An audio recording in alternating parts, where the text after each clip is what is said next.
The CBS Radio Mystery Theater presents...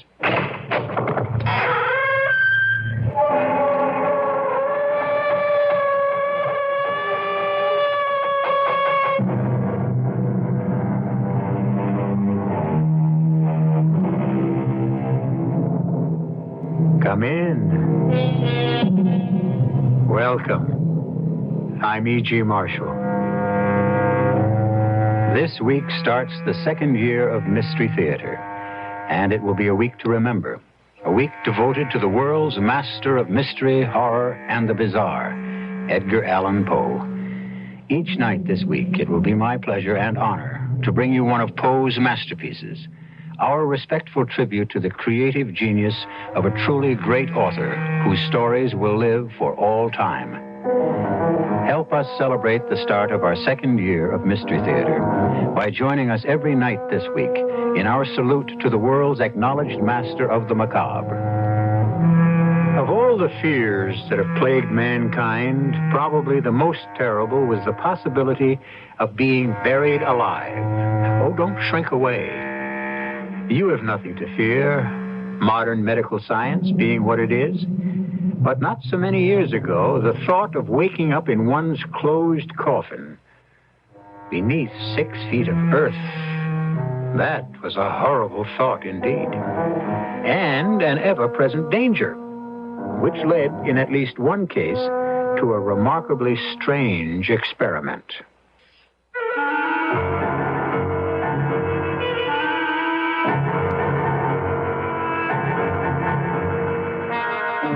Our mystery drama, The Premature Burial, was adapted from the Edgar Allan Poe classic, especially for the Mystery Theater, by George Lothar, and stars Keir Dullea.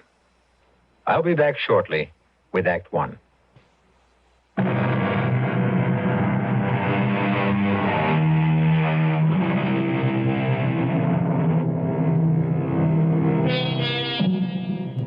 As you know, I'm an inveterate and incurable reader of diaries. The Paston Letters, John Evelyn, Pepys, Boswell, young Pastor Kilbert. I've read them all, and many more besides. The daily journals, that is, of lesser-known folk. In so doing, I've happened upon some curious tales, but none, I assure you, that can match in sheer terror the one I bring you now. I happened upon it years ago in a small, out-of-the-way bookshop in London, England. It's the journal of a young doctor, Dr. Gordon Rainey, and it recounts certain events that took place in the year 1810. Now, let me see where to begin. Here. I arrived at the Bull and Bear Inn in Salisbury, the doctor writes, in one of the worst of storms, and having stabled my horse and seen to its proper care, soon found myself in the rooms my friend Guy Peterson had engaged for himself. In all the years I'd known him, since undergraduate days at Cambridge, I'd never known this closest of my friends to be in such a state of overwrought nerves. Thank God you come, Gordon. Thank God you're here at last, my friend. I came as soon as I could after getting your message, but what is it? I've never seen you in such a state of nerves. Thank God, you're actually trembling. She's dead. Dead, you see, and they buried her last week, but I must see her once again.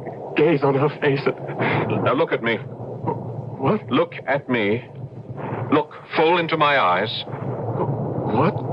Gordon, what are you doing? I'm merely calming you down through the use of mesmerism. Mesmerism? What in heaven's name is that?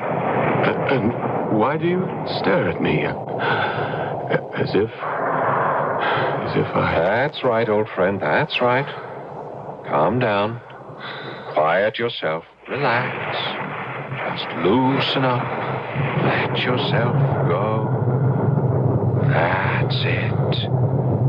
That's it. There now. Feel better?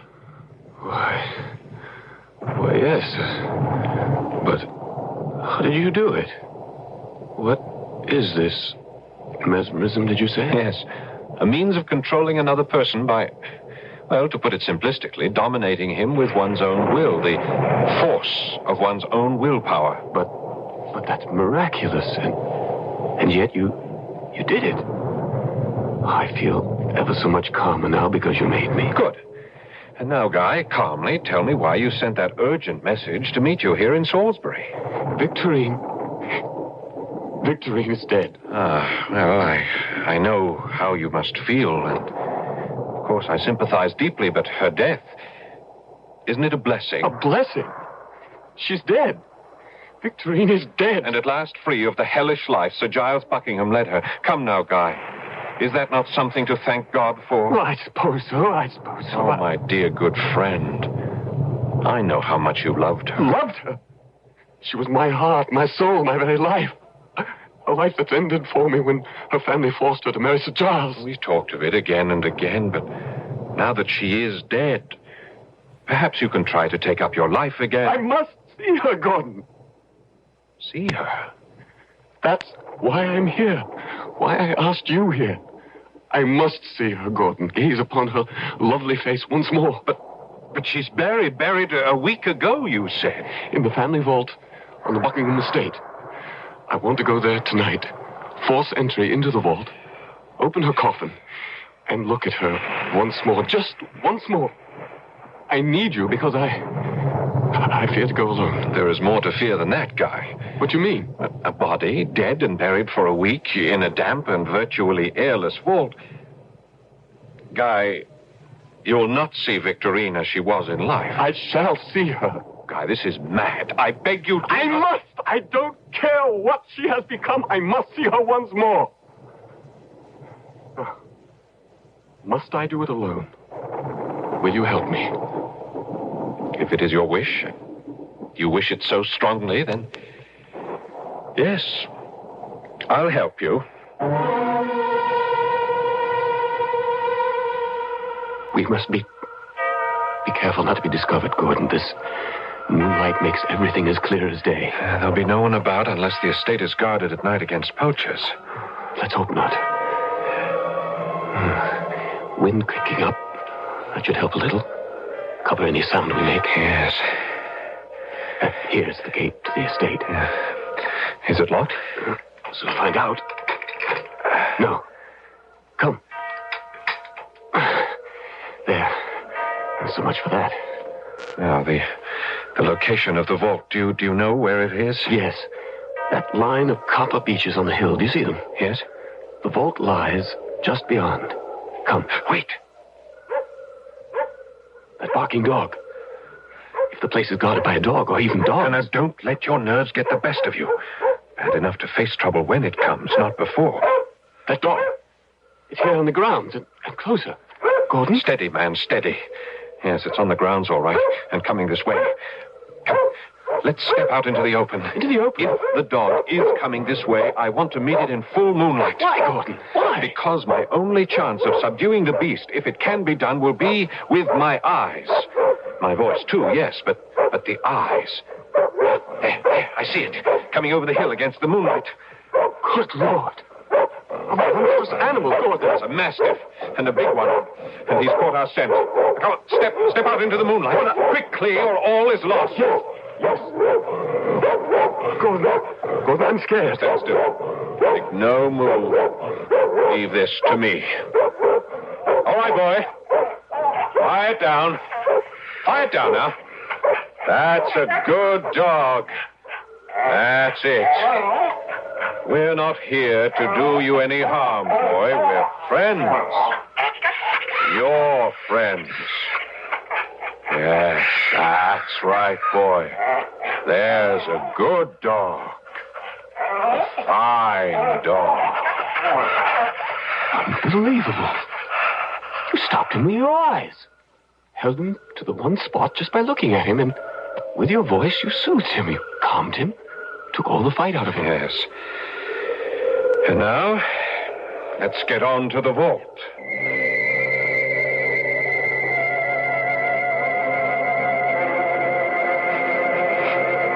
Here we are. The vault. Locked? Afraid so. I'll have to use the pry bar I brought. Well, be as quiet as you can. Yes. There. Gate's open. We can go in. Light the lantern, Gordon. Guy, once more, I urge you not to go through with this. I must. You know I must. Now, listen to me. Light the lantern. I'm lighting the lantern, but listen to me. You remember Victorine as she was, the lovely, innocent, gentle girl who was forced to marry Sir Giles 7 years ago. The torments he put her through, the daily torture of living with such a beast, these alone would have changed her face. But she is dead as well, and buried here a whole week. Guy, I beg you once again, remember her as she was, not as she must now be. Shine the lantern about. Very well. Oh, dear heaven. There are at least a dozen coffins piled one on another. How can we tell which is Victorian's? Well, hers would be one of the topmost. Yes, and the velvet covering would be the newest. The brass studs still bright. Ah, that one up there, I think. Let's get it down and see. Just let me put the lantern over there. So, now then, I'll take the head of the coffin, you the other end. Can you reach it? Just... All right, pull then. Now, pull it to the edge. And when we get it to the edge, we can put our hands under it and let it down very gently. Yes. Gordon. I heard it. What was it? It couldn't be... Can't be what I thought. A voice. And it comes from inside the coffin. Oh, dear. And above this is Victorine's... Gordon. She's alive. Alive. Let's put it on the ground. On the ground. Easy now. Easy. The pry bar now. Pry off the lid. Yes. Well, hurry, man. My nerves. Hands trembling, no strength. Give it to me. Now then. Hurry. Hurry. Well, I'm working as fast as I can. There. The lantern. Quickly, the lantern. Yes, yes. Shine it into the coffin. There.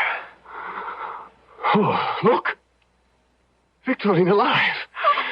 Alive. Guy, it's you. It's you. Oh, God, thank you. Horrors I've been through. All right, gently now, my dear, gently. Gordon. Yes, my dear. Come on, Guy, lend a hand. Help me lift her out. Oh, I can't believe it. Oh, buried alive. Oh, my dearest. It must have been horrible for you. I don't want to think about it. I can't tell you.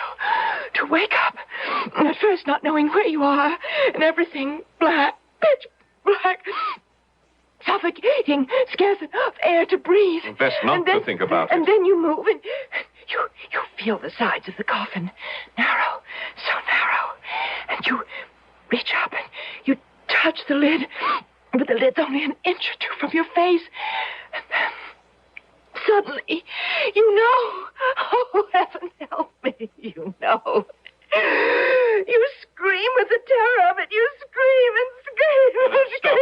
Stop it at once. Yes, Gordon. You're alive, and that's all that matters. Yes. And thanks to what I called a mad impulse, you're safe. Oh, yes. Oh, my darling, God, my dearest. Sweetheart. Sweetheart. Listen to me, you two. Listen, we face a problem. What problem? Well, how are you going to take her back to Sir Giles? How explain all this? Sir Giles will have us arrested for breaking and entering. She's not going back to Sir Giles. She's coming with me, away from this hellish place. Oh, my darling. You can't do that. She is his wife. I'll die before I let Sir Giles get his hand on her. A promise you may very well keep, my dear sir. What? It's Giles. How did you... The barking of my dog aroused me. I, in turn, roused my keepers, who are out and about scouring the woods. As it happens, I came this way, saw the light of your lantern flickering in the vault, and prepared to surprise what I thought to be grave robbers. Well, as it happens, I am the one surprised. Indeed, I'm shocked. I scarcely expected to find Victorine alive. Yes, she's alive.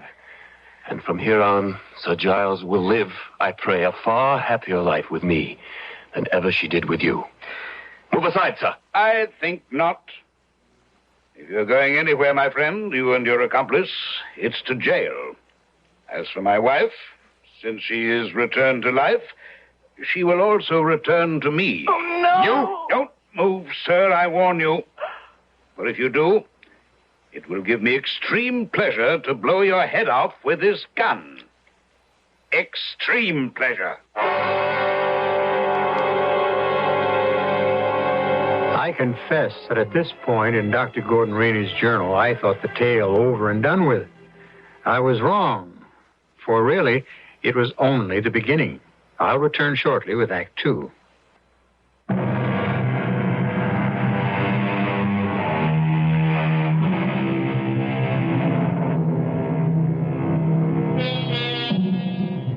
Well, as I said, I thought that Dr. Gordon Rainey's story had come to an end.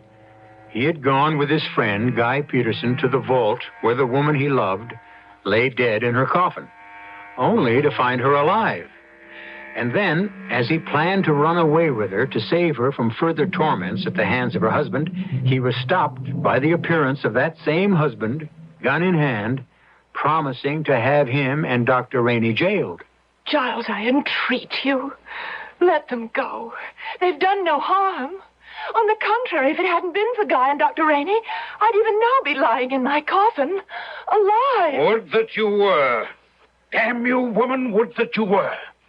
Your unexpected return from the grave will lose me a fortune. But how can my being alive cost you anything? Lady Hastings is a widow. Lady Hastings has an income of $30,000 a year. I proposed marriage to her on Tuesday, and she accepted me. You proposed marriage to another woman 3 days after your wife died? Why not?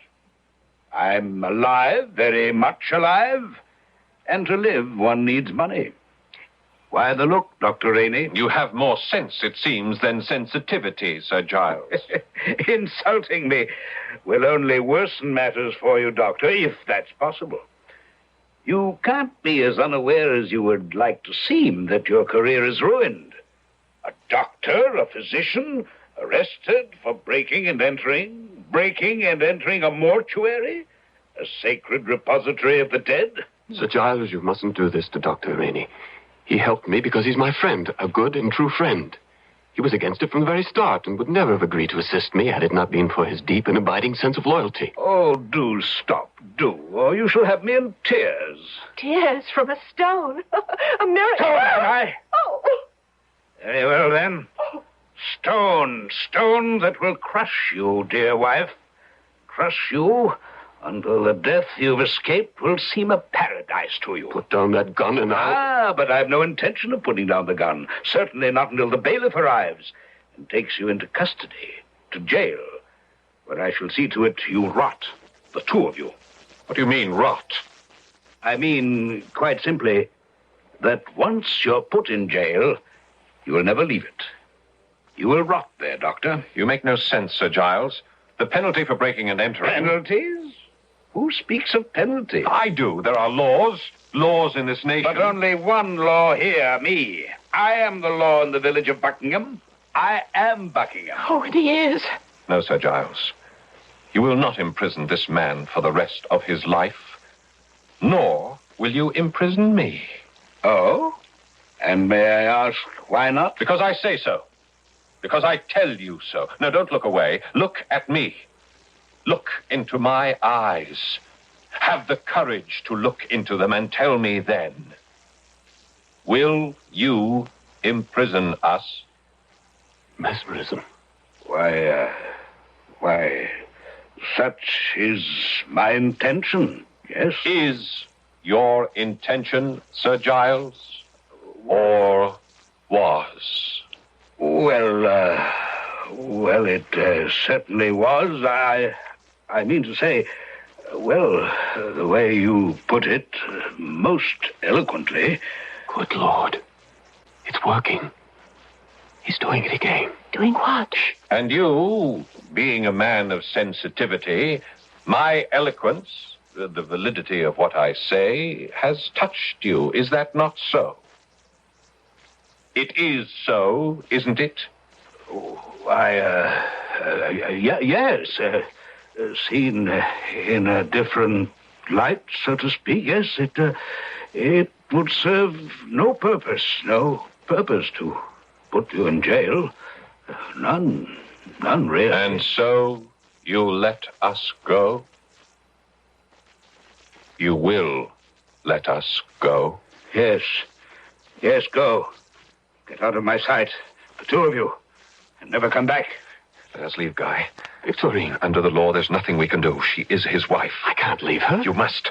The bailiff will be here any moment, and I can't dominate Sir Giles' will with mine much longer. Victorine. Go, my darling. What? To leave you with him? No, whatever happens to me will be harder to bear if you are in prison. Go, I entreat you. Go. Second thought. He's coming out of it. Guy, my friend, I've done all I can for you, and I'll not see my career ruined because you... Because you're right. Goodbye, my darling, my dearest. Goodbye.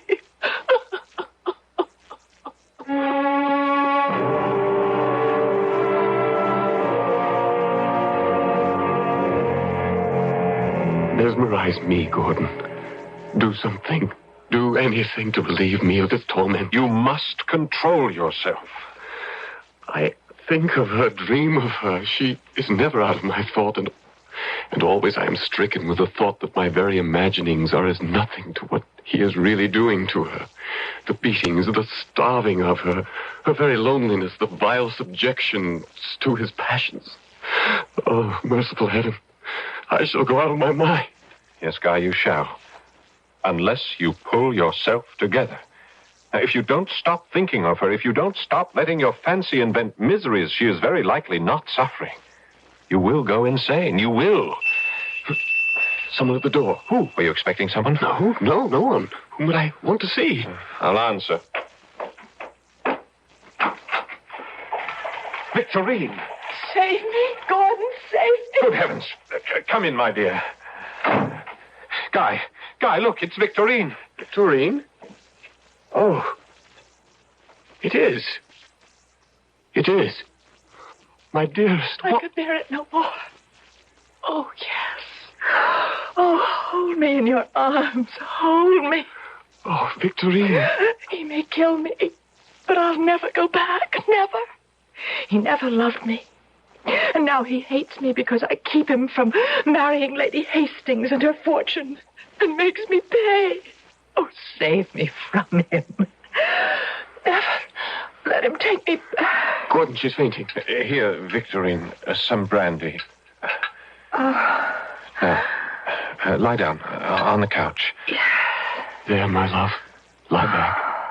Relax. Let me take over, Guy. Go and bar the door, and bar it solidly. He must know she has fled, and to where she has fled, and he cannot risk her out of his sight because... Because what? Damn it, what? Say it! No, let me say it for him. Because once again I am near death. No! Yes. Unless I can find rest. Unless I can feel myself safe from him. I shall die. You will not. I want to die. Now stop talking, man. For once, act. Now bar that door. Yes. Too late. No, I threw the bolt. Not enough. Open up, I say, or I'll have the door broken down. Gordon, what shall I do? Unless you want a smashed door with nothing gained. Open it. Open, you hear? Open! He'll take her back to Buckingham. Yes, he will. She's his wife. There's nothing you can do. Now, damn you all. At it again, are you? Stealing my wife? Taking what belongs to me? You men, take her. No. Over my dead body. Take her. No. Enough! Oh, enough! Stand back or I'll brain you with this candlestick! All right, then! You'll be next, my friend. If you don't... Very well. Move back. You're quite a hand with a candlestick, Dr. Rainey. Yes. You've laid my man out. I trust you know what this means for you. Perhaps you should consider what it means for you, Sir Giles. Me, sir? Yes, you're not in Buckingham now. You're in London. Seeking a wife who's run from her husband to a lover. No, sir. A woman who has come to her doctor. What? What do you say? Your wife is dangerously ill. You have only to use your eyes to see that. I, being her friend, I am sure she sought me at my residence, and, not finding me there, came here. Adroit? Most adroit, Dr. Rainey. May I ask, then, if you prescribed for her illness? Not as yet, Sir Giles. But you will. Yes. Not good enough, Dr. Rainey. As her husband, or lawful husband, I intend to take her back with me to Buckingham. Victorine, my darling, come with me. No. Oh, really, now, you've no choice. No. Take your hands off her. No. Guy, you have no recourse. In the eyes of the law, she is his wife. He wants her, and you cannot keep her from him. Sensibly said, Doctor. Here, dear wife, good wife, faithful and loyal wife, take my hand and let me help you from off that couch. Take my hand. Vile. You are vile. Filthy. Foul. I shall never touch you again. I'd rather burn off my hands than touch you, you evil man. I'll die rather than go back with you. Die. Damn you, come. No. No. No. Gordon. She is dead. Oh, no. Are you sure, Doctor? She was pronounced dead once before, you know. There is no pulse. I can detect no vital signs. To all intents and purposes, she is dead. You modern-day doctors, always escaping in words and phrases, to all intents and purposes, which is to say, you're not sure. Who is sure of anything, Sir Giles? However, considering what has gone before, we will keep her here under observation for a few days. You'll do nothing of the sort. You men, pick her up and bear her to my carriage. No! Wait, what are you doing? Possessing myself of my property, sir, whether it be alive or dead. But you can't do this. You Take can't her do... to my carriage. Gordon! There is nothing either of us can do. And Guy, she is dead. I'm virtually sure of that. What if she is not? Don't trouble yourself. Your own friend, a man you trust, Dr. Gordon Rainey, has pronounced her dead. All I intend to do is see that she is properly buried. This time, to stay properly buried. Is she dead? You must understand, in those days, more than half a century ago, one was never sure. I'll return shortly for Act 3.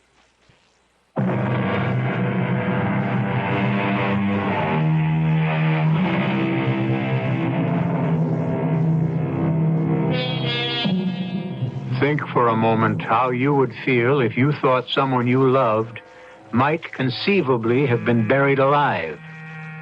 And you will understand the feelings of young Guy Peterson. Think again how you would feel if you were a close friend of Guy's, a physician who risks his career every time he consents to help Guy spirit his beloved from her tomb. And you will then understand why Dr. Gordon Rainey wrote in his journal, I feel if Guy is not mad, he is close to it. He has never been a robust man, but on the contrary, something of a neurotic. So it was that I refused, and again refused when he begged.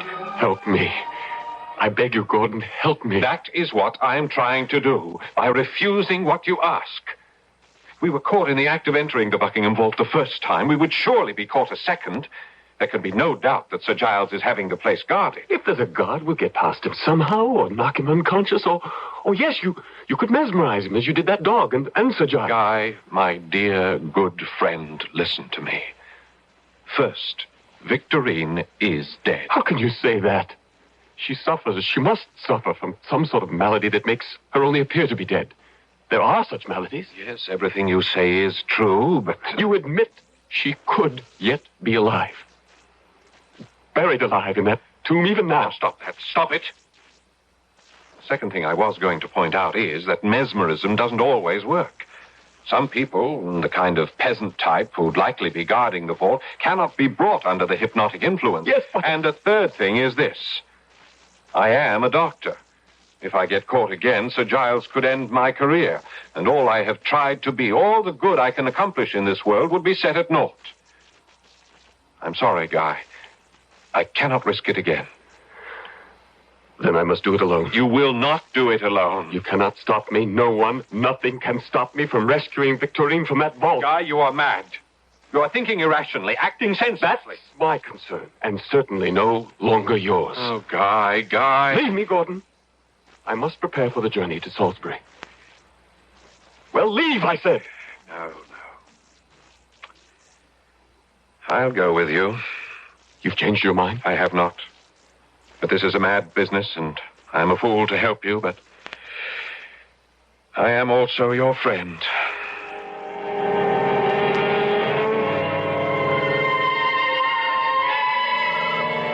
Gordon? Yes. The vault is guarded. Yes. I see the man. A big brute he is. Do you think you can mesmerize him? Bring him under, what did you call it? Hypnotic influence? I doubt it. He's the type I told you about. All muscle and little brain. It's a dark night to make things worse. You wouldn't be able to see my eyes clearly. Do you dare try? Well, I have no choice. But keep this in mind, Guy. Yes? If I fail, as I most certainly shall, run for it. Do you understand? Don't try to fight him. Run. Yes, whatever you say. All right, now then. Let's step out of these bushes and walk toward him. Say and do nothing. Leave things to me. Come. Who's there? Oh, don't shoot, friend. Then stand where you be. Let me have a look at you. Of course. We mean no harm, friend. We are simply two gentlemen who got lost in these woods, and so... But how come you're lost? This here is Buckingham Manor, and it's surrounded, all of it, with an iron fence. Yes. How come you got in? Well, we really don't know. It's a dark night, and our eyes couldn't see much. I like this story. You must believe me. My sight is very poor as it is. Very poor. Look for yourself. Look into my eyes and see for yourself. Yeah, now, what is this? Look into your eyes. It's up to the manor house with you two. With your answer to Sir Giles for trespassing on his... Guy, that takes care of him. You stabbed him. Couldn't control him. I said to run if I couldn't, but... Oh, Guy, I think you've killed him. Quickly, into the vault. Wait. What's happened to you? Don't you realize that you've just murdered a man and it's... Oh, you've gone mad. You have gone mad. I am as sane as you. But mad or sane, I must get Victorine out of that vault. Now, come. All right, but heaven help me. What have I got myself into now? The pry bar. Where is it? Where? Well, you had it. Oh, yes. I must hurry. Hurry, she's alive in there. Her coffin alive. I must... There. Come along, Gordon. Come along. All right. There. There's a coffin. Yes. Look fast. Get the lid off. Insane. He's gone insane. Victorine? Can you hear me? Are you alive, my dearest? Perhaps fainted. Huh, Gordon? That's possible, isn't it? Alive, but in a faint? Oh, Guy, my poor dear friend. There. Lid's off, and she... Dead. As I told you, dead. Oh, we can't be sure. You know we can't be sure. Guy, in the name of reason... Help me! Help me get her out of the coffin. To what purpose? We'll take her back with us to London and... Take her back where? To my place. The first place Sir Giles will come to. Then to yours. Mine? Do you realize what you're asking of me? If you're the friend you claim to be... But what you ask is impossible. You've already made me your unwitting accomplice to murder, and now... Guy, you are out of your mind. And you, Gordon, are no friend. Guy, I beg you, leave her where she is. She's dead. Leave her at peace. She is not dead, and I am taking her back to London.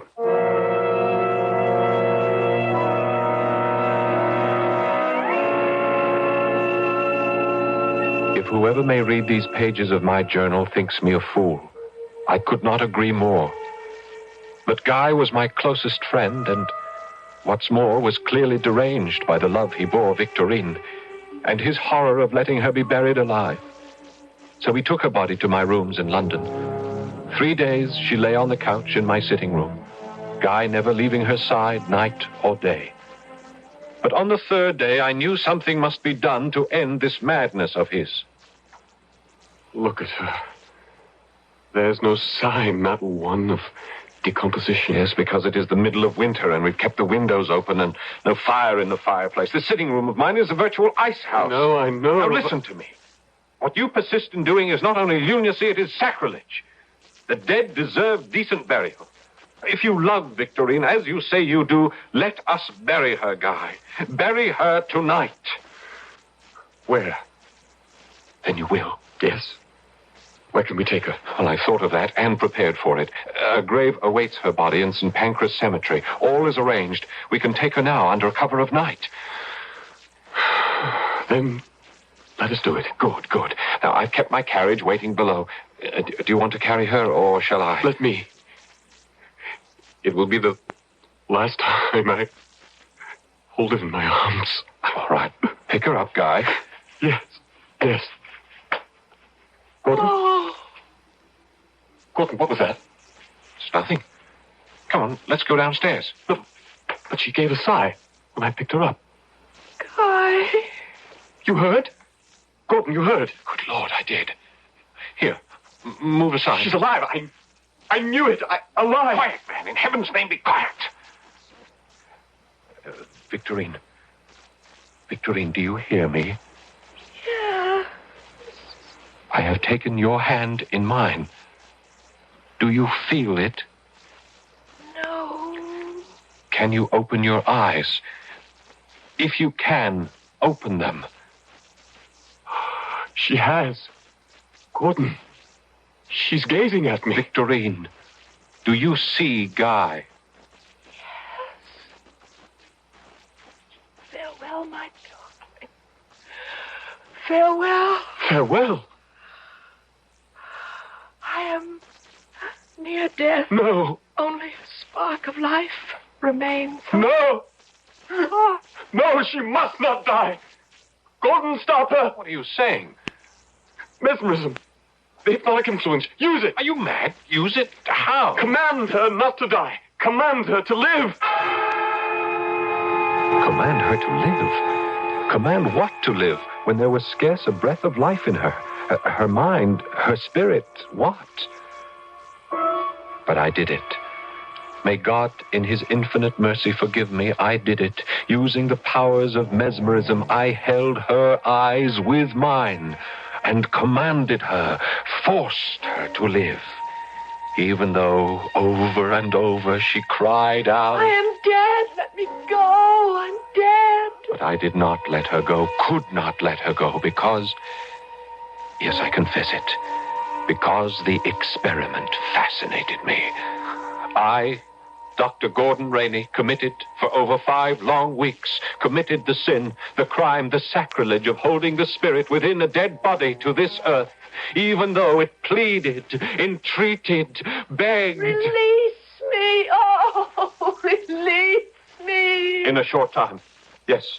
But tell me first, what are you? Spirit? Soul? Mind? What? I am dead. Dead. Dead. What's that? Someone at the door. I'll answer. You! Found you at last, eh, you damn grave robber? Sir Giles. Yes, and you, Dr. Rainey, who so help me, will no longer be called doctor when I'm through with you. No, Giles, no. Oh, what's this? She lives? No, Sir Giles. But she speaks. I heard her speak. Here, let me see for myself. Stay away from her. Don't you touch her. Get out of my way, you. Don't touch her, I said. Don't touch her. Oh. You shot him. You killed Guy. Before he stabbed me to death, as he stabbed my servant. Self-defense, sir. And now enough of this. I came for my wife's body. But it appears I shall be taking a wife back to Buckingham Manor with me. Rouse her. Rouse her at once. I cannot, Sir Giles. She is dead. Has been dead for more than 6 weeks. I heard her speak. Yes. But it was her soul. Her spirit. I don't know what. But not her body. Her body is dead. Yes, dead. I beg you don't hold me any longer. Guy is here. Let me go to him. I say to you that I am dead. Let me go. She comes with me. No. She goes where she should have gone long since now, had it not been for me. Victorine, I release you. Go. And in the sanctity of death, join the lover you never had in life. What's happening? Her body. Her body. It's disintegrating. Before my eyes. Rotting. Moldering. Horrible. Horrible.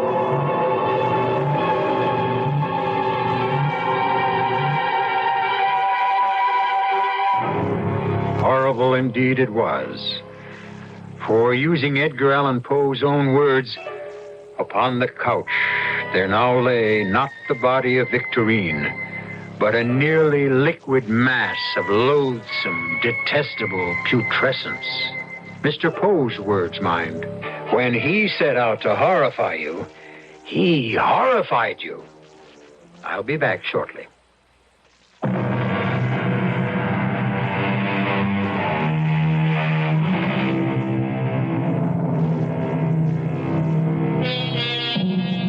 The Premature Burial is only one of a number of stories by the master Edgar Allan Poe I've had the pleasure of bringing you.